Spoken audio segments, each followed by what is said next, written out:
Amados, la mejor de las noticias que tenemos nosotros hoy en ese momento es que la presencia de Dios está en medio de nosotros. Amén. Aquí está la presencia del Señor en medio de nosotros y eso es algo importante.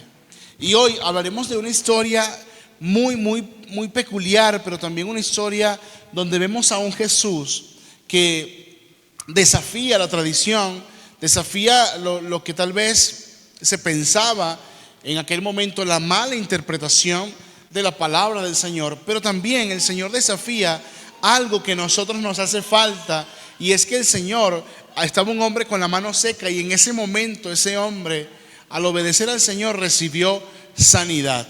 Hermanos, yo no sé cómo tú has venido a este lugar, pero sé que la palabra de Dios dice que donde están 2 o 3 reunidos en mi nombre, allí estoy yo. Y si la presencia del Señor está en medio de nosotros, seguramente hoy el Señor podrá hacer algo milagroso en nuestras vidas. Amén. Amados, primero que nada vemos que esta es una historia donde tiene varios actores en la historia, pero también observamos a uno que es enfermo, un hombre con una mano seca, con una mano tullida, con una mano que no le servía, no le daba movilidad. La mano estaba inmóvil, la mano estaba seca, la mano no le servía para nada. Y eso representaba mucho para la vida de un hombre en aquel tiempo, porque primero que nada era la mano derecha. Lucas lo dice así: el hombre tenía la mano derecha inmóvil. Y para que esa gente pudiera convivir normalmente, tenía que primero que nada presentarse al sacerdote de la sinagoga, presentar su caso, decirle que estaba enfermo de la mano. El sacerdote, al darse cuenta que no era una enfermedad de muerte, simplemente le daba 2 o 3 consejos y le decía que debía anunciar a la gente que tenía un defecto, y aparte de eso debía purificarse. Ok, esto quiere decir que este hombre, para dar a entender a la gente que tenía un defecto, tenía que cubrirse su mano y poner una señal en su ropa, sobre todo cubriendo su lisiadura o su enfermedad, para que la gente supiera que era una persona enferma. O sea, este hombre, donde quiera que estaba, la gente sabía que era un enfermo, que era una persona que tenía una discapacidad. Pero también este hombre debía anunciar, si iba a ir a una reunión, a la iglesia, a la sinagoga, tenía que anunciar con tiempo que él se iba a presentar en ese lugar para que le prepararan un lugar aislado, porque debía estar aislado. No lo aislaban de la ciudad porque su problema no era una enfermedad contagiosa, simplemente una enfermedad que no era para muerte. Entonces, ese hombre narra la palabra de Dios que estaba en el templo, y allí en el templo también encontramos 2 actores también. Están los fariseos y está Jesús. Y la palabra de Dios dice en el versículo 2 de Marcos capítulo 3 que los fariseos estaban allí para acechar y para acusar a Jesús. ¿Y cuál era el motivo que ellos estaban buscando para poder acusar al Señor, para poder acechar y para poder finalmente matar al Señor Jesucristo? Que el Señor Jesús rompiera, entre comillas, la ley que ellos, la ley de Moisés, que decía que en el día de reposo no se podía hacer nada, no se podía trabajar, no se podía hacer absolutamente nada. Los fariseos tenían metido en la mente y en el corazón de que el día de reposo era sagrado a tal punto que no debían, hermanos amados, ni siquiera mover un dedo. Esto era lo que ellos pensaban. Y andaban en el templo mismo que ellos construyeron, templo mismo que ellos abrieron. En el templo, estaban dentro del templo con la intención de acusar al Señor y de señalar al Señor, y si es posible, de dar un motivo suficiente para matar al Señor. Yo te quiero hacer una pregunta, solamente para que reflexiones. ¿Para qué has venido al templo? Los fariseos abrieron el templo y entraron al templo para acusar, señalar. Pero Jesús entró al templo para sanar. Jesús entró al templo para restaurar. Estos hombres estaban allí con la intención de desafiar al Señor, pero salieron desafiados ellos. Pero su problema mayor era el día de reposo, el famoso día de reposo.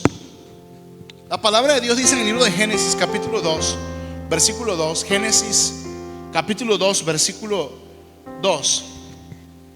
Dice la palabra de Dios: y acabó Dios en el día séptimo la obra que hizo, y reposó el día séptimo de toda la obra que hizo. Amados, si leemos esta palabra reposó, tenemos que verlo desde la perspectiva correcta. Dice que el Señor hizo toda la creación, todo lo que existe, en 6 días, y el séptimo día reposó. Hermanos, yo les hago una pregunta para empezar a entender lo que el Señor Jesucristo nos quiere enseñar el día de hoy. ¿Usted cree que Dios se cansa? ¿Verdad que no? Él es todopoderoso. Él todo lo puede. Tú y yo nos cansamos. Tú y yo nos agotamos porque nuestras fuerzas son limitadas, pero Él tiene fuerzas ilimitadas. Él es todopoderoso. Entonces, cuando leemos este texto, muchos interpretan, así como los fariseos interpretan, que Dios se cansó. Acabo de hacer la creación, voy a descansar de tanto trabajo. Y no es así. La palabra reposo en la traducción hebrea más original y más adecuada para ese momento significa que el Señor, el día sábado, cuando dice reposo, en ese momento el Señor cesó de hacer la obra. El Señor terminó la obra y comenzó a disfrutar de la obra creada. Es como cuando un pintor pinta una obra y al terminarla, ¿qué hace el pintor? La observa y disfruta de la pintura que hizo. O más coloquialmente, es como cuando las damas terminan de arreglar la casa, la trapean, la limpian, la dejan pero de punta en blanco. ¿Qué hacen después de ver todo limpio? Observan el trabajo realizado, ¿no? Que quedó perfecto. El día de reposo es admirar la obra de Dios. El día de reposo no es quedarse quieto así, quietecito, no te muevas, porque si te mueves te mueres. No, eso no es así. El día de reposo representaba para Dios en ese momento ver y observar la creación perfecta de Dios. Amén. Mira a su alrededor, mira a la gente que tiene a su alrededor, la persona que tiene a su lado. Esa persona es la creación perfecta de Dios. Amén. No dijeron amén. No, pastor, dirá, si esa es la obra perfecta. No, mentira. Hermanos, pero los fariseos pensaban, claro, obviamente estos fariseos vienen arrastrando 400 años de interpretaciones y de sumarle muchas cosas al día de reposo. Recordemos que desde Malaquías hasta el tiempo de Juan el Bautista ocurrieron 400 años, y en esos 400 años la ley de Moisés, que determinaba los 10 mandamientos y muchas otras cosas más, ellos le añadieron un sinfín de cosas más, y no podían tolerar a un Jesús que viniera a hacer un milagro en el día de reposo, cuando ellos se les enseñó por muchos años, por siglos, de generación en generación, que no se debe ni lavar un plato el día de reposo. Cuando realmente el día de reposo significa admirar la obra de Dios. Génesis capítulo 1 versículo 31, en su parte A, dice la palabra de Dios: y vio Dios que lo que había hecho, y aquí que era bueno en gran manera. Hermano, cuando usted aparta tiempo para venir a la casa de Dios, cuando usted aparta tiempo para Dios, usted es para admirar la bondad de Dios. Es para disfrutar la bondad de Dios. Jesús entró al templo para hacer un milagro y disfrutar y admirar la obra perfecta de Dios. Pero los fariseos entraron al templo no para ver milagros, no para ver amor. Entraron al templo para señalar y para acusar. Por eso te pregunto, ¿con qué actitud has entrado hoy a la iglesia? Hermano amado,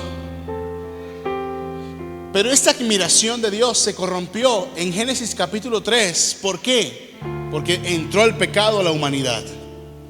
Y el día de reposo, o sea, el día de la admiración de la creación perfecta de Dios, se acabó. ¿Sabe por qué? Porque el pecado corrompió la creación perfecta de Dios.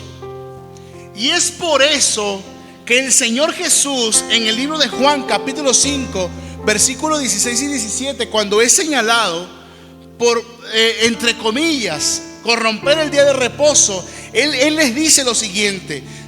Juan 5, 17 dice: Jesús le respondió: mi Padre hasta ahora trabaja y yo trabajo. Quiere decir que el Señor en ese momento le dijo: estamos trabajando para restaurar la creación perfecta de Dios y volver a admirar la creación perfecta de Dios. Y cuando se cumple una vez más esa palabra reposo en Génesis, la volvemos a ver en el momento de la cruz, cuando el Señor estaba muriendo y sus últimas palabras fueron decir: consumado es. Quiere decir que en ese momento el Señor venció al pecado. Ese momento el Señor, esa corrupción que metieron Adán y Eva en el momento de la cruz, el Señor devolvió otra vez ese reposo a nuestra vida, a nuestra creación, y volvió a admirar su creación perfecta. El libro de Hebreos capítulo 1 versículo 3, Hebreos 1:3 dice la palabra de Dios: el cual, siendo el resplandor de su gloria y la imagen misma de su sustancia, y quien sustenta todas las cosas con la palabra de su poder, escuche bien, habiendo efectuado la purificación de nuestros pecados por medio de sí mismo, mire, se sentó a la diestra de la majestad en las alturas. El Señor, cuando muere en la cruz del Calvario y vence al pecado y después asciende a los cielos, nos hace descender al Espíritu Santo. Dice la palabra de Dios que se sentó a la diestra de Dios. ¿A qué? A admirar su obra perfecta. Hermano, el día de reposo representa el día en que tú conociste al Señor. Porque el día en que tú conociste al Señor y pediste perdón por tus pecados, en ese momento el Señor se admira de su obra. Pero esto no lo comprendían los fariseos. Amados, necesitamos no entrar al templo con la actitud de los fariseos. Debemos entrar al templo con la actitud del hombre de la mano seca. Pero vamos a leer el versículo 5 de Marcos capítulo 3. Versículo 5 de Marcos capítulo 3. Y aquí comienza el desafío de Jesús para nosotros. Aquí comienza lo central de esta historia bíblica del Señor. Amados, Marcos 3:5 dice: entonces, mirándolos alrededor, ¿con qué? Con enojo, entristecidos por la dureza de sus corazones. Yo te quiero hacer una pregunta para que reflexiones, nada más. Hace un momento dijimos que aquí está Jesús, amén. Y si Jesús te mirara, si Jesús volteara a mirarte, ¿cómo te observa? ¿Cómo te ve?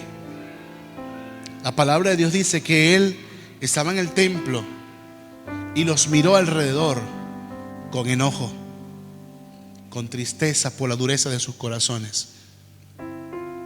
¿Cómo te está observando Jesús ahora? Seamos observados como el Señor observó al hombre de la mano seca. Y luchemos por no ser observados como el Señor observó a los fariseos, con enojo y con tristeza. Pero, ¿cómo sé, pastor? ¿Cómo sé cómo Dios me está mirando ahora? ¿Cómo lo sé? Amados, Jesús pensó: esta es la misma gente que predica que hay que amar al prójimo, y aquí están solamente para señalar y acusar. Jesús seguramente pensó: esta es la misma gente que supuestamente ama los mandamientos y la ley, y está buscando acecharme para matarme, cuando la ley dice en uno de sus mandamientos que dice: no matarás. Pero ellos están infringiendo la ley. Amados, recuerda siempre, para que tu corazón no se endurezca como el corazón de los fariseos, recuerda siempre que existe la Biblia para ti. Amén. ¿Cuántos tienen una Biblia? La Biblia existe. Escucha bien, iglesia. La Biblia existe para que tu fe y tu relación con Dios crezca todos los días. Amén. La Biblia no existe para que tu creencia, para que tu tradición, para que tú agarres la Biblia y la Biblia coloque fundamento basado en lo que tú crees, en lo que tú piensas y en la sabiduría que tú tienes. No, la Biblia existe, amados hermanos, para que la Biblia me hable y me transforme, me cambie, y para que sobre todo me cambie todos los días y me hable todos los días. Este era el problema de los fariseos con Jesús. ¿Cuál era su problema? Ellos no podían entender en su cabeza que Jesús viniera a cambiar sus tradiciones. Tradiciones obviamente hechas por ellos. Eso no lo entendían ellos. Ellos no podían comprender que Jesús viniera a cambiar las cosas que para ellos no deberían ser cambiadas. Amados, la Biblia siempre tiene que cambiar algo en ti. Amén. La Biblia siempre tiene que transformar algo en ti. Amén. La Biblia siempre tiene que hablarte, tiene que decirte algo. La Biblia siempre tiene que dejarte un legado y un conocimiento nuevo, porque la Biblia es viva y es eficaz. Pero, advertencia: abusados, que dicen ustedes, si lees la Biblia y la Biblia no te dice nada, o peor aún, si lees la Biblia y cuando lees la Biblia dice: ya yo esto lo sabía, ya yo esto lo conocía. Mucho cuidado, abusados, porque si al leer la Biblia sigues igual y no hay un nuevo desafío del cielo para ti, muy probablemente estés con el corazón endurecido. La Biblia siempre tiene que hablar y siempre nos tiene que decir algo nuevo. Amén. Amados, para que el Señor al voltear a mirarte no te vea con tristeza y con enojo, la Biblia tiene que hablarte todos los días. Pero segundo, no debes quitarle valor a la iglesia donde Dios te plantó. Amén.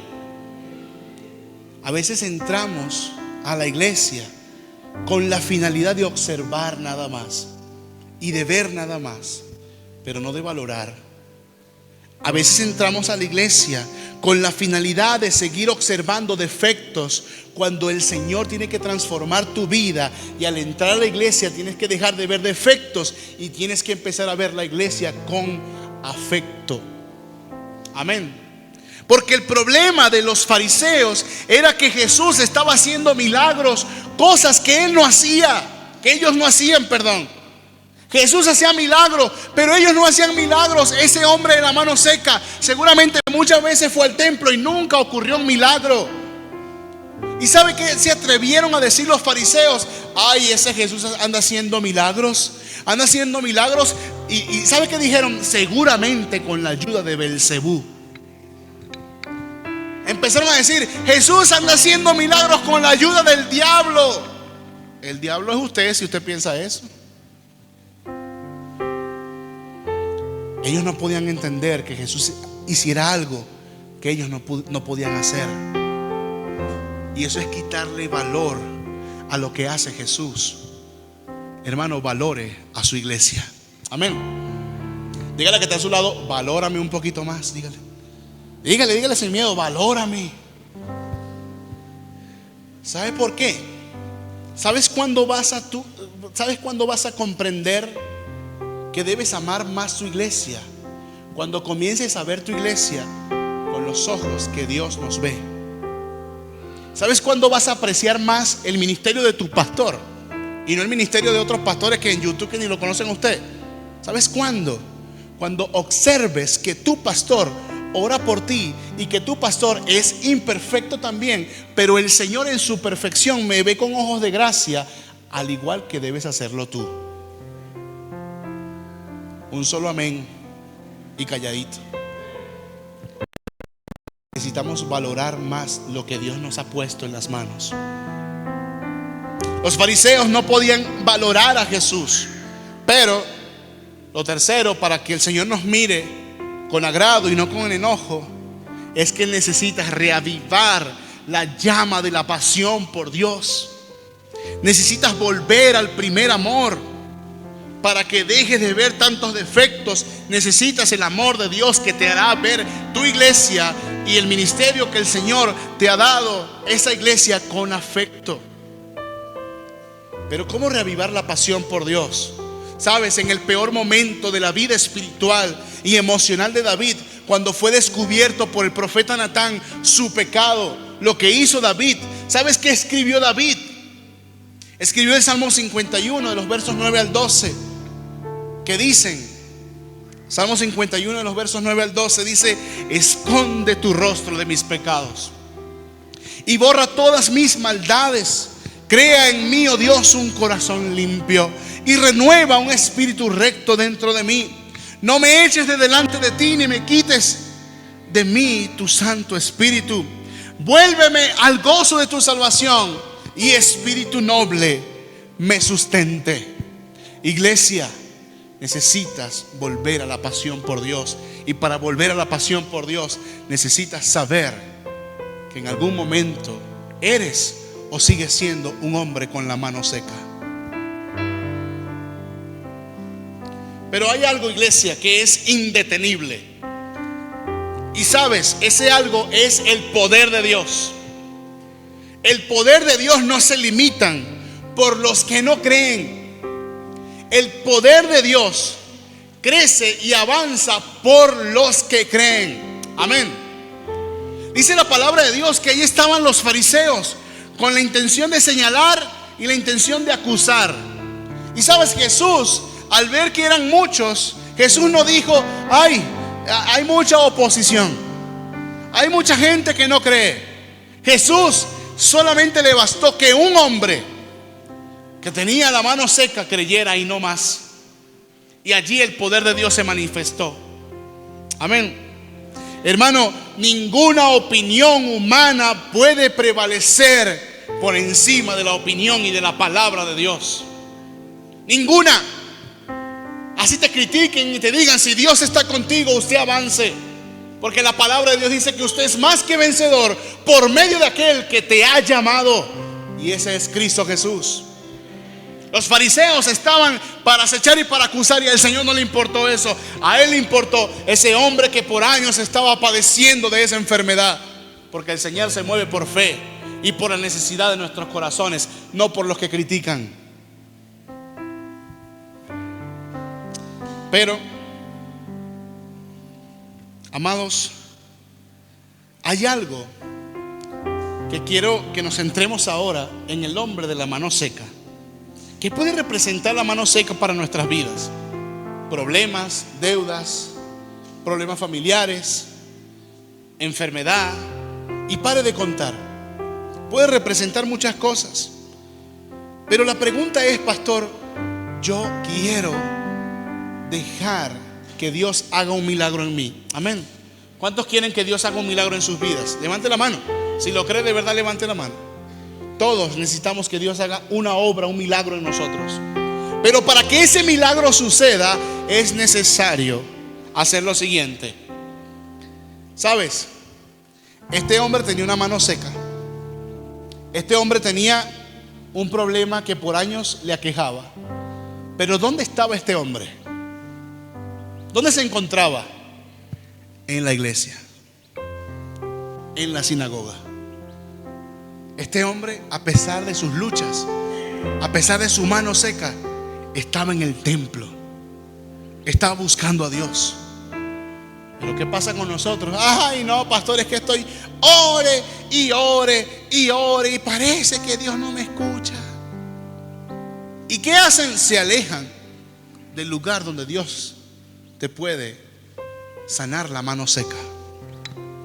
Ese hombre estaba en el templo a pesar de su debilidad, a pesar de que estaba allí aislado. Ahí estaba porque sabía que un día, y sobre todo Dios lo sabía, un día iba a entrar no un acusador, no un señalador, iba a entrar Jesús de Nazaret y le iba a sanar su mano seca.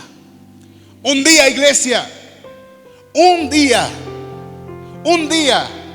cuando vengas un día a este lugar con fe, como siempre vienes, un día el Maestro volteará a ti y esa mano seca será restaurada por completo.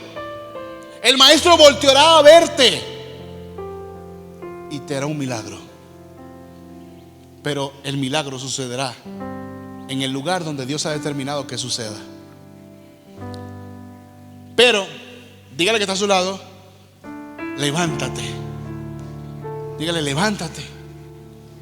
¿Sabes? El Señor le dice en Marcos capítulo 3, versículo 3.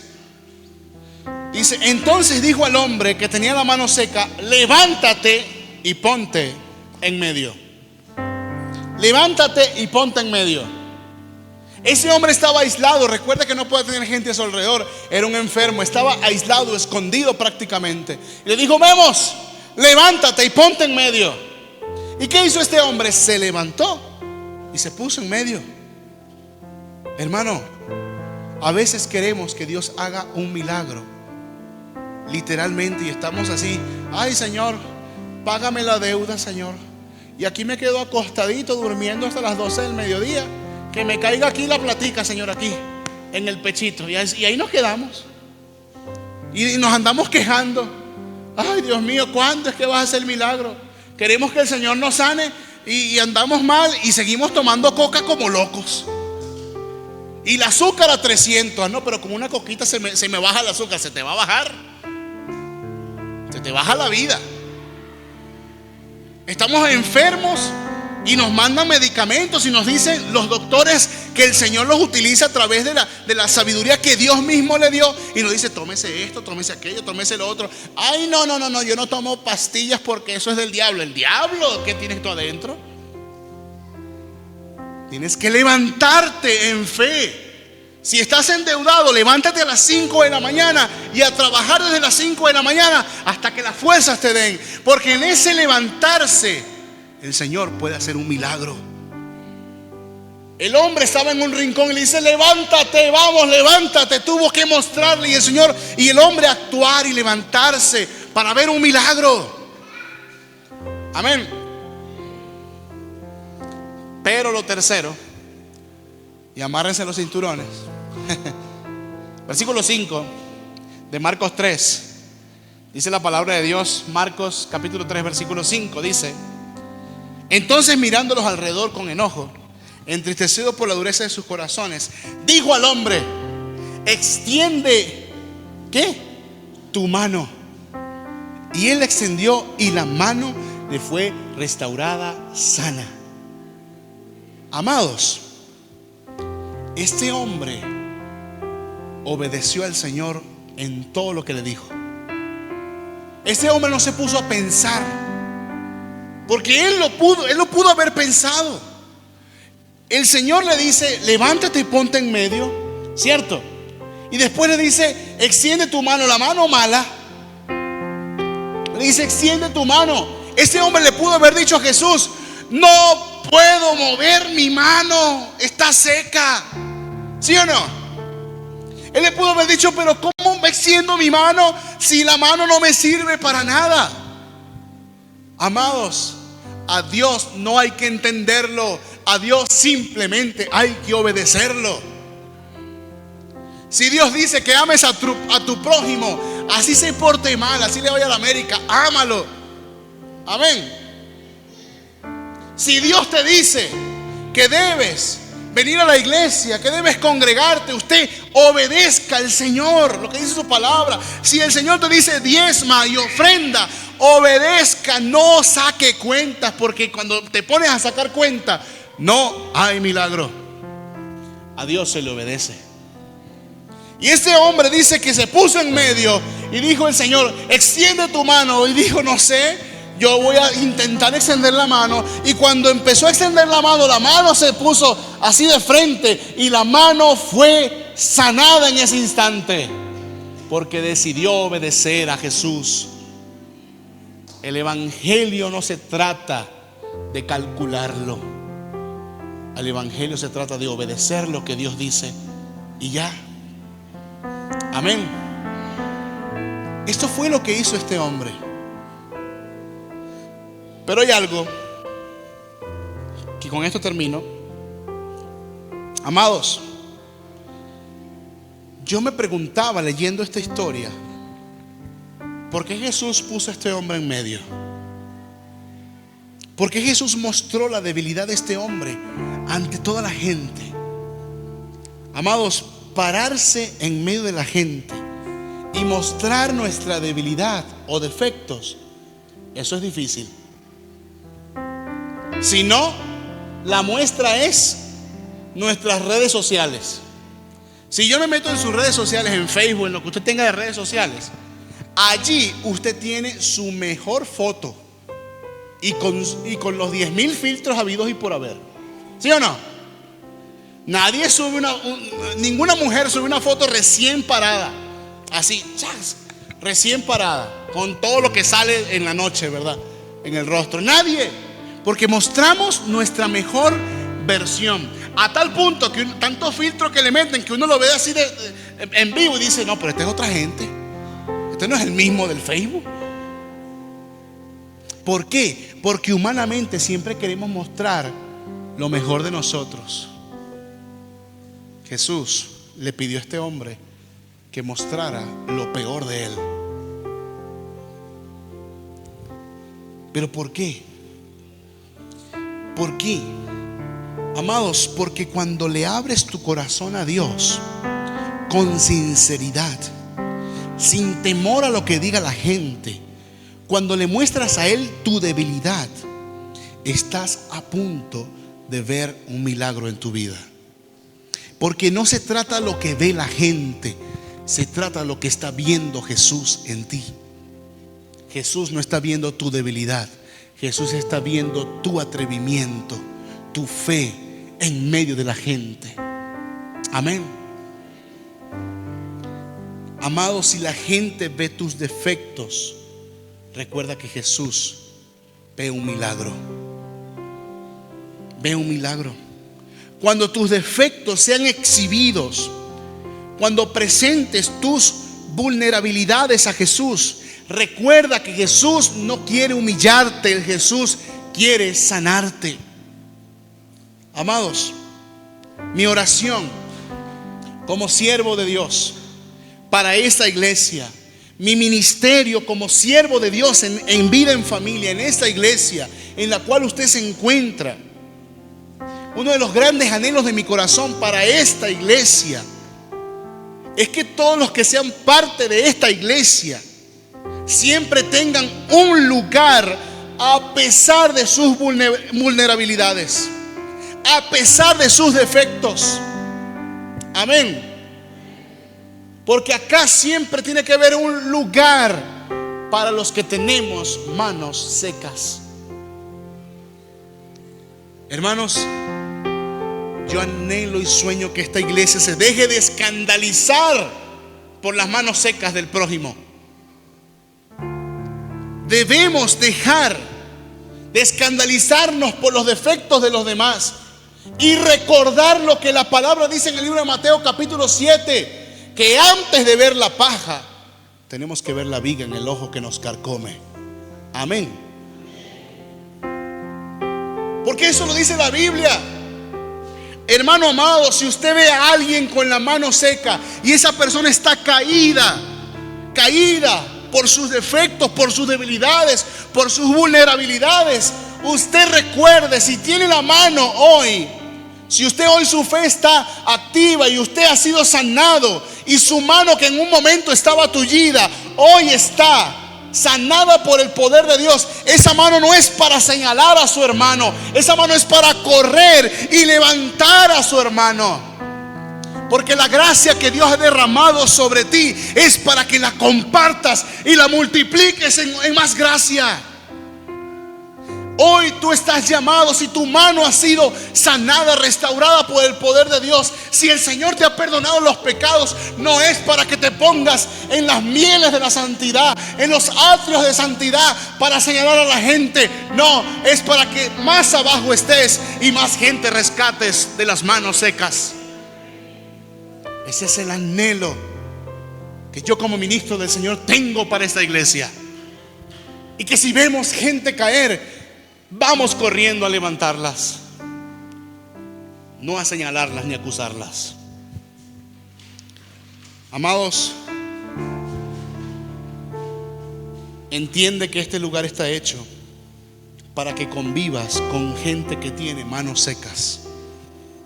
Entiende que este lugar existe para que convivas con gente que necesita la misma gracia que tú necesitaste y la misma cantidad de sangre derramada en la cruz para que tus pecados sean perdonados.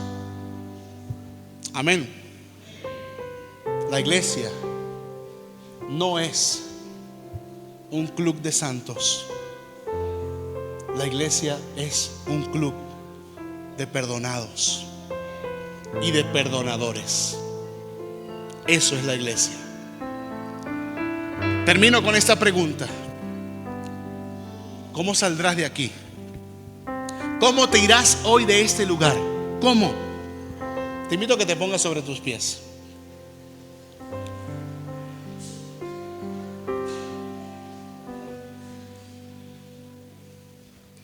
Amados, ¿cómo saldrás de acá?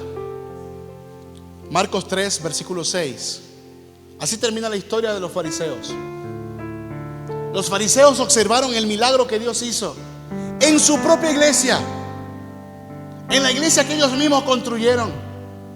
Los fariseos observaron un milagro extraordinario allí mismo, en su propio templo. ¿Pero qué hicieron los fariseos? Mira lo que dice la palabra de Dios. Y salidos los fariseos, tomaron consejo con los herodianos. Los herodianos eran enemigos, eran la antítesis de los fariseos. Pero a ellos no le importó lo que Jesús andaba haciendo, el milagro. A ellos le importaba era destruir a Jesús. Y con tal de destruir a Jesús, se unieron con una secta falsa. Los herodianos eran los seguidores de Herodes, que practicaban paganismo y que tenían la autoridad suficiente para dar un dictamen de poder matar a Jesús. Y sabes, los fariseos, después de ver un milagro, salieron con la intención de unirse a una secta falsa para matar a Jesús. Yo te pregunto, ¿cómo vas a salir de aquí? ¿Cómo saldrás? ¿Qué está pasando por tu mente y tu corazón en ese instante? ¿Te vas a ir igual? ¿Te vas a ir como un fariseo? ¿O te vas a ir como un hombre de la mano seca con un milagro? Amados, dejemos que el desafío del Señor hoy nos toque el corazón y que salgamos de aquí con la presencia de Dios. Agradecer por tanta bondad y por tanta gracia.